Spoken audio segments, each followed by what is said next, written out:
What's up, everybody? It's Versus. We may be at episode 50, and I think we are actually. I'm John Marr. That's Will Cohen. Will, how you doing this evening? I'm doing great. I recently just celebrated a birthday, and I want to personally thank everyone who took time out of their day to write me a message or send me one of the generic messages on Facebook. Wishing me a happy birthday. It really touched me. And speaking of being touched, we have this movie this week. Yeah, we're talking about we're doing our ITN whatever marathon here, and this movie is part of a three movie series, and we'll get into that as we go along. But this is the first of three, and it's called either the Bad Nun or the Satanic Nun, depending on where you come across it.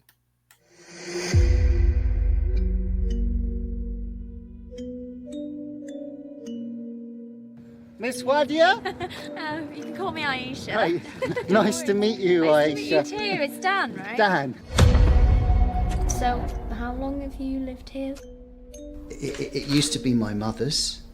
It was her convent that had been in the family for generations and generations.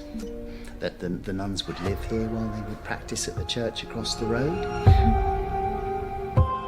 If you can hear me, I'm sorry for what I've put Mum through. I just miss you. Hello? Hello?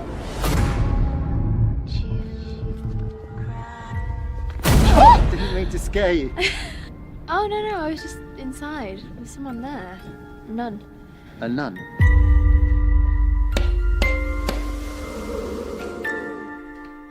Yeah?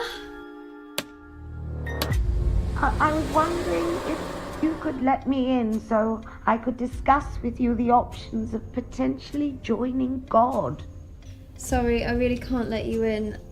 It's not my house. I would really appreciate it if I could come in. It's awfully cold outside.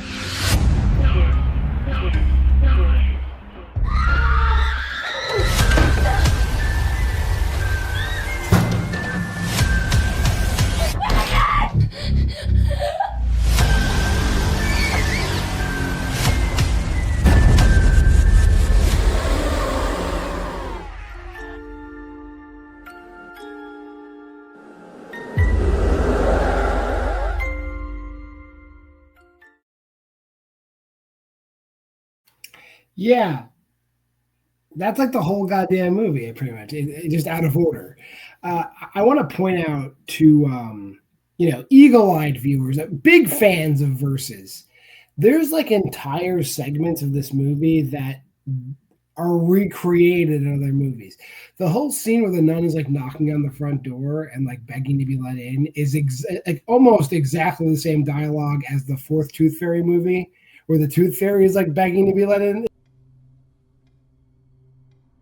I was wondering if you could let me in so I could discuss with you the options of potentially joining God. I work for a children's charity. We're a very good cause. It's like they listen. If what I don't understand is like if and not the current iteration of ITN and all them because they're making money now all of a sudden, but like before you struck gold with the Winnie the Pooh bullshit, like did you think if you got fans of your production studio that the idea would just be to recycle like your own shit? Like it's ridiculous. First of all, I think it's kind of presumptuous for them to assume that they even had fans at this point. I'm pretty sure that they just like existed in like that weird like tax loophole that allowed Uwe Boll to continue to make movies. Now he's Also known as he's gonna fight you now. also known as money laundering. Yeah. Anyway, but this film is not worth hating. Like after a while, like maybe it's just because I'm desensitized by all of these weird things that I've been forced to watch. But this one I feel like should have angered me more. because it has things in it that anger me, and I just didn't care, which is really weird. I was angry enough because like the thing that angers me the most about movies like this is they should be like 5 minutes long. Because now we're in 2018 now is when this movie came out. And the cold open shows a woman who's on like Tinder or whatever, some hookup app, and she goes to meet the person at this house, and then the fact that the front door in the house locks from the outside is fucking weird.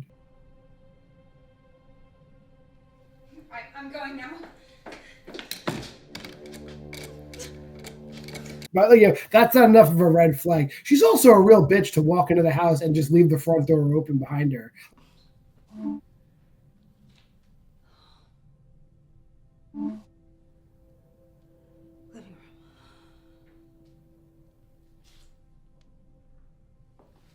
Like, who the fuck does that?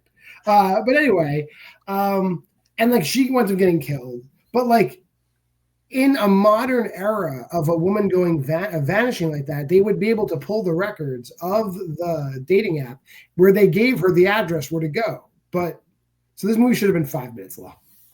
Not only that, but we're also in 2018 where no woman is that stupid. Okay. Like, no. If this movie was made, like, I'll even give him the benefit of the doubt, 10 years prior. Sure.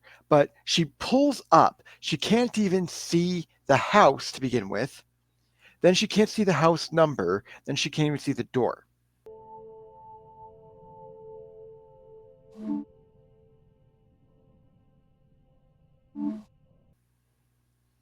What woman is getting out of that car at that point?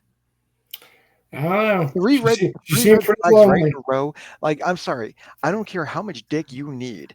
No dick is worth that many red flags that much in a row. Sorry. No. Fair enough. So, I mean, yeah. And the funny thing is about when they kill her, like she gets stabbed.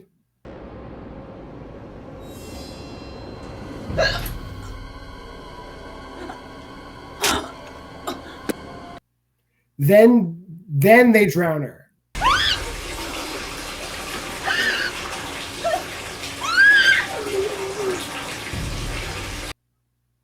Yeah. It's like, so it's like, okay, like the big dramatic stab, like your ITN stab, where it's like that should be enough to kill anybody in an ITN movie. But then no, they drag her to the sink and they just lacklusterly drown her, which is like a nice touch. And so that's the cold open to establish that there's a bad nun. And there's also like a weird video that plays. I'm sure you have a comment on the weird video.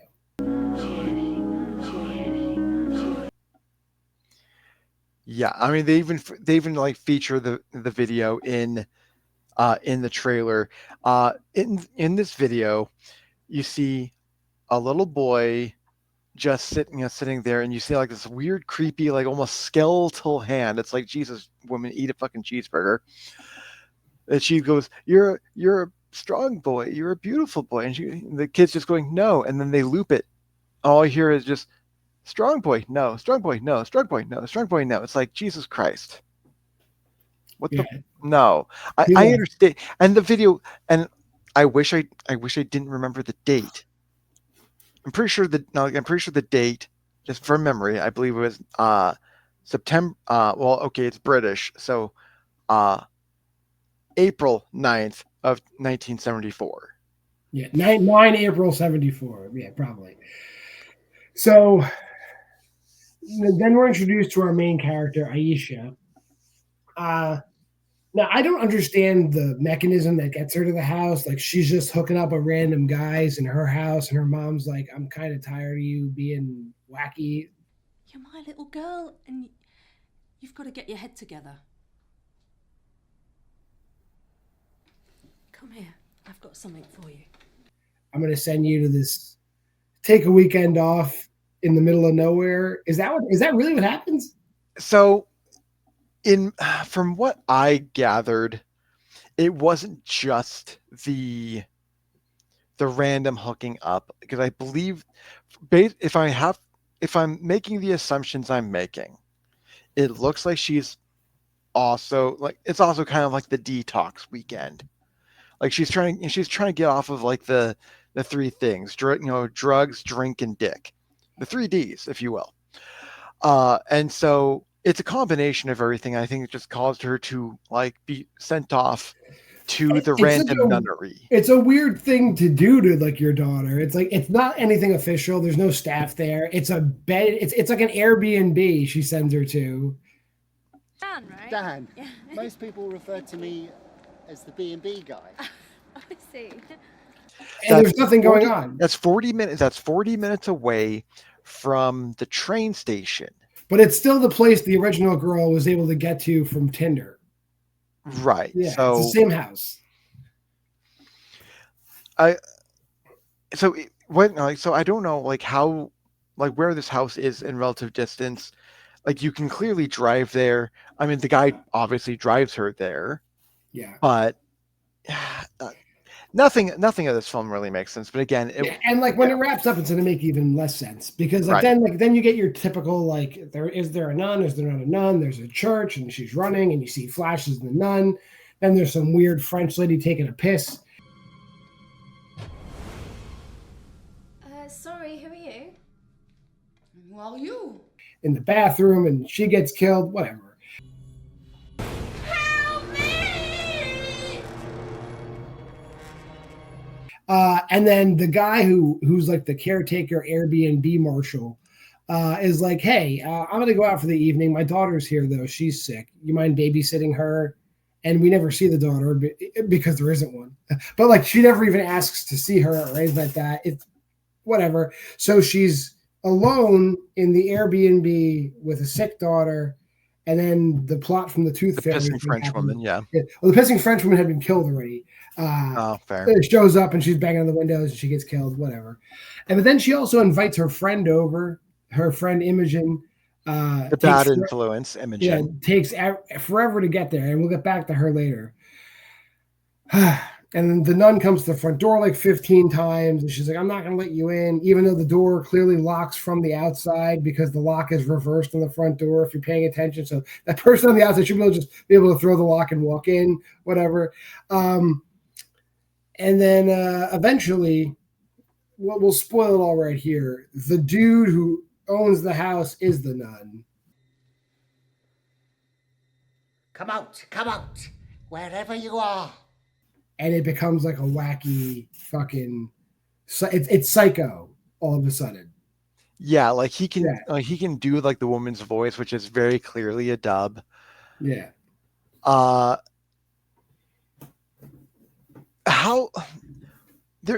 This does lead to more questions. Like, first of all, why? Yeah, that's my biggest question. In general. But it's like why, like, and it's also very obvious that he is the little boy who got the bony finger touchy going on. But how do you go from bony touchy, bony woman touchy, murdering bony touchy woman, which he actually films, and we actually get to see that like play out.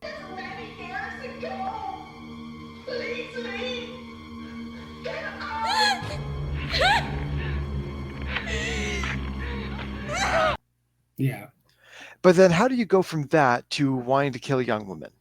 Yeah. Oh, by the way, we never find out. It's like question mark, profit. That step is missing. But my bigger question, and we'll get to it after I finish wrapping up the movie, because there's a smaller question. So the friend is there. There's like a Keystone Cops knife chase around the house that lasts forever. Then he drops a noose down. And he corners the friend. He puts the noose around her neck. Her hands are free. Her hands, like her feet are free. Her hands are free. He puts the noose around her neck, goes up the stairs, and then manually hangs her. She literally could have just taken the noose off her neck and walked out the front door. Now, she doesn't.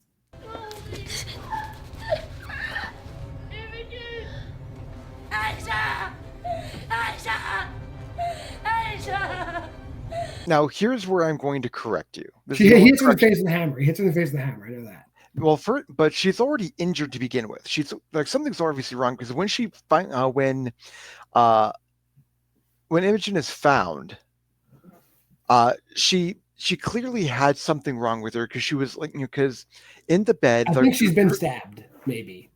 well, I don't know if she's been stabbed, or I think she's been drugged, because like there was like where her mouth was, there was a lot of blood under it, so she was clearly drugged, because she's completely out of it throughout the entire sequence, because Aisha is dragging her. But they get to a point where they're running and hiding on their own, because there's a point when like Aisha jumps out the laundry room window, and then Imogen's getting chased, and she's fully functional at that point in time.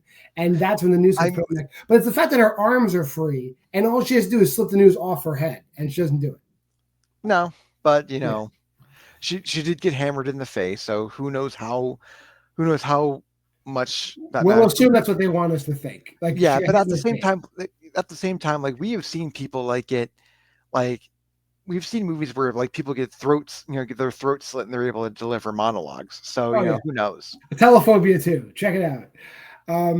So then after that happens, and then basically Aisha dials 911 and the movie ends.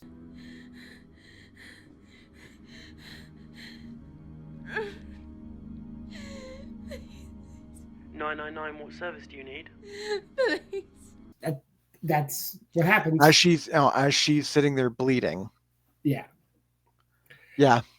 So here's my only question. I think we already asked why, but I'm going to make it a more specific why. If you're the killer and like you just kill women, why go through all the ruse of like pretending to run the place, pretending to be the nun? Like he could have killed her. He has the keys to the house. He owns the house. He could have walked in the door and killed her at any point in time. Even more so, it was a 40-minute drive. Why not just like pull over the side of the road and kill her? Yeah. Like the movie, it should have been a 2-minute movie. It's like, I'm sending my troubled daughter over there. Cool. Stab, credits. Thank you. I would have loved the movie so much more. Yeah. That's basically the whole movie though. And there's 2 more of these. Aren't you excited, folks? Because we're not. I'm thrilled. Let's get these ratings. I know Will said he's burnt out and he's probably gonna, he's not gonna be as harsh in the movie. But this movie, like I said, it absolutely falls apart under the slightest scrutiny. This is a 1 videotape. Well, again, maybe it's just because I'm I'm kind of desensitized to the ITN formula, because half the times there's not even a formula that they follow. I gave this 2 just because like my expectations for even a halfway decent horror film have kind of been dulled by this, and also maybe it's just because we watched Telephobia 2 and American Ripper so close together, where I actually got to watch like what has to be some of the worst films I've ever seen in my life. And then watching this, it's like, okay, I didn't have the energy to hate this. Yes, John's 100% right. This movie should have been over within like 2 minutes of the starting time of the film. But guess what? How many of these ITN films suffer from the exact same thing? Half of these films could have been finished within 30 seconds, but they decided to keep going because of tax write-offs. Sorry, guys. I didn't hate this, but it's definitely not good. Well, next week, we're going to be covering Bad Nun, Deadly Vows, or Bad Nun 2, Deadly Vows. And the star of Bad Nun, the original Bad Nun, Becca Harani, comes back to direct this movie. So we'll see if she's better at directing than she is at acting. And she's okay at acting, I guess. But if you made it this far in the video, like, comment, subscribe, and share. Go to the Facebook group at Why We Love Horror. And then go on over to our Letterboxd challenge right here. Join that. 52 prompts for 52 weeks. We'd love to see what you're watching. Scheduler is always the same. Sunday night. It's our new flagship show. Why Live Loves Horror. Everyone's watching that. They love short videos of a young girl just discovering horror. And then Monday, it's this show that if you're watching, thank you, because it's not as popular as my 8-year-old daughter's show. Thursday, Why We Love Horror, the regular show, and then Friday, Why We Love Horror Trivia. Until next time, I am JWMaher, and that's Will Cohen, and this has been Versus.